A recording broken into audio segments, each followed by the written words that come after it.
Ceux qui sont appelés du ciel, saisis par le ciel, pour servir le dessein céleste, constatent que leur centre de gravité a été intérieurement et spirituellement changé et transféré de ce monde au ciel.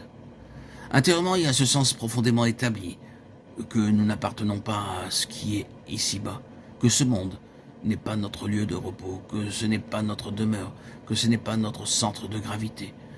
Nous ne sommes pas attirés par lui intérieurement. Il y a cette conscience du conflit avec ce qui est ici-bas, d'indifférent avec lui, et nous pouvons s'en accommoder. Le centre de gravité a été transféré de ce monde au ciel. C'est une conscience infuse, innée, et c'est la première caractéristique de cet appel céleste qui nous a été offert. Le premier effet, la première conséquence de notre appel d'en haut. Et nous pourrons tester cela. Bien sûr, c'est vrai pour le plus simple des enfants de Dieu. La première prise de conscience de celui qui est véritablement né de nouveau d'en haut, c'est que le centre de gravité a changé. D'une manière ou d'une autre, intérieurement, nous sommes passés d'un monde à un autre. Ce qui, jusqu'ici, nous liait par nature au monde, ne nous retient plus. Ce n'est plus notre monde. Certes, nous pouvons le dire autrement, mais c'est quelque chose de conscient. Et à moins qu'il n'en soit ainsi, il y aura quelque chose de douteux dans toute profession de foi à l'égard du Seigneur Jésus. Et ce sens inné d'un nouveau centre de gravité doit s'étendre et croître de plus en plus, rendant impossible pour nous d'accepter ce monde sous quelque forme que ce soit. De nouveau, je dis que c'est le test de notre progression spirituelle, de notre pèlerinage et de notre marche. Mais après tout, c'est bien élémentaire. Encore une fois, cet autre domaine, cette conscience qui est entrée dans nos cœurs, la gravitation à laquelle tend notre esprit par sa nature, est un monde entièrement inconnu pour nous.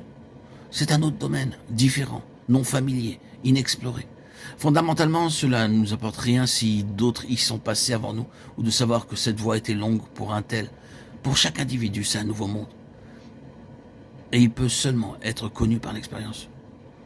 Nous pouvons décliner des valeurs à partir de l'expérience des autres. Et remercions Dieu pour toutes ces valeurs. Mais malgré toute leur expérience, ils ne peuvent pas nous faire marcher davantage sur cette voie.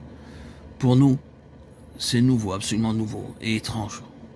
Nous devons tout apprendre à ce sujet, du début à la fin. Le chemin de ces enfants de Dieu est ainsi. Et il en a toujours été ainsi. C'est un chemin solitaire. Personne ici-bas ne peut nous donner cet héritage.